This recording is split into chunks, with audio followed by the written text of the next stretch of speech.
Zee 24 तास एक पाऊल पुढे। नाट्य दरबारमध्ये तुमचं पुन्हा एकदा स्वागत। जर्मनीतल्या ग्रिप्स रंगभूमीवर आधारित नाटकांचा ट्रेंड भारतात आला तो 1986 साली। मोहन आगाशे, श्रीरंग गोडबोले यांनी खऱ्या अर्थाने भारतीय रंगभूमीला ग्रिप्स रंगभूमीशी ओळख करून दिली। आणि आता या यादीत एक नाव आणखीन पुढे येतंय, अभिनेत्री विभावरी देशपांडे हिचं। कसं पाहूया। तुम्हाला FIR दर्ज करायचं आहे का? हो। अरे म्हणजे तक्रार नोंदवायची आहे ना, मग तसं सांगा ना। बसा। अरे बसा। लहान मुलांचे प्रश्न त्यांच्या नजरेतून मांडायचा प्रयत्न ग्रिप्स रंगभूमीवर अनेकदा केला जातो। असाच एक प्रयत्न अभिनेत्री विभावरी देशपांडेनं केलाय, तो गायब गीत या नव्या नाटकात। मिसिंगची कोण मिसिंग आहे? आमचा फ्रेंड आहे की गीत। खरं तर ग्रिप्स रंगभूमीवरचं विभावरी दिग्दर्शित हे दुसरं नाटक आहे। पौगंडावस्थेतल्या मुलांचं भावविश्व या नाटकाच्या माध्यमातून मांडायचा तिनं प्रयत्न केलाय। मला असं वाटतं की लहान मुलांसाठी पुष्कळ केलं जातं, मोठ्या माणसांसाठी रेग्युलर थिएटर होतं, पण हे एक वय आहे ते तसं दुर्लक्षित आहे असं म्हणायला हरकत नाही, कारण ते खूप मुळात कन्फ्युज्ड वय असतं। म्हणजे मुलं लहानही नसतात, मुलं पूर्णपणे मोठीही झालेली नसतात, पण त्यांच्यामध्ये शारीरिक मानसिक लेवलला खूप मोठ्या प्रमाणावर बदल होत असतात आणि त्या बदलांशी कसं जुळवून घ्यायचं हे त्यांनाही त्यांचं अजून समजलेलं नसतं।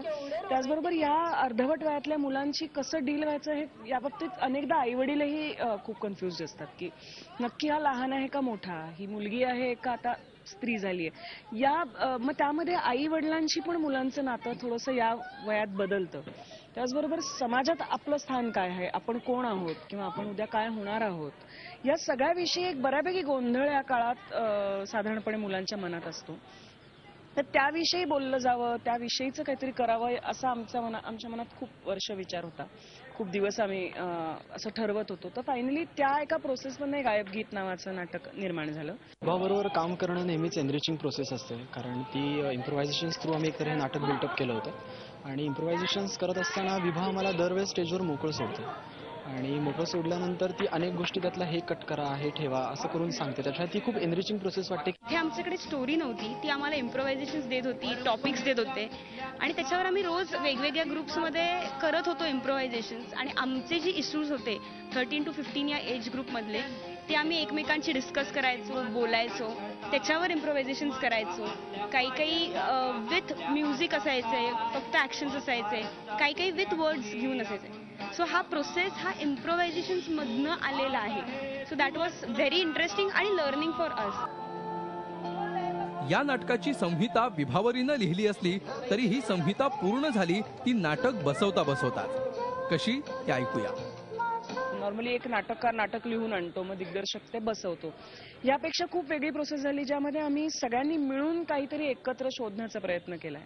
त्यामुळे या मुलांचे अनुभव जे त्यांच्यासाठी अगदी आत्ता घडून गेलेलं आहे। यावेळेला प्रोसेस वेगळी अशी होती की अत्यंत एक्सपिरियन्स शेअरिंग वरती आधारित असा हा सगळा जवळजवळ महिनाभराचा कालावधी होता।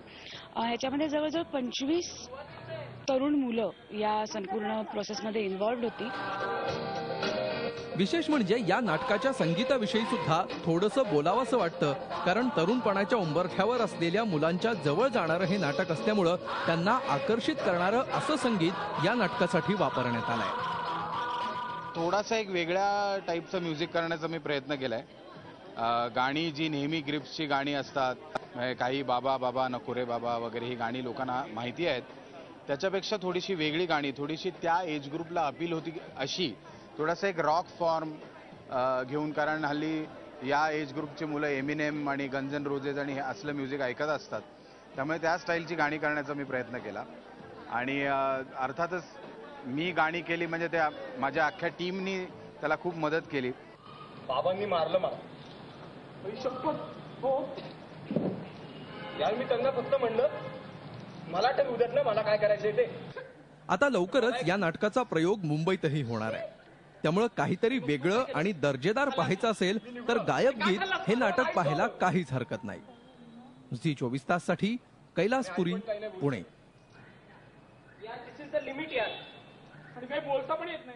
तर मंडळी, नाट्य दरबारमध्ये आज मी तुमची रजा घेते।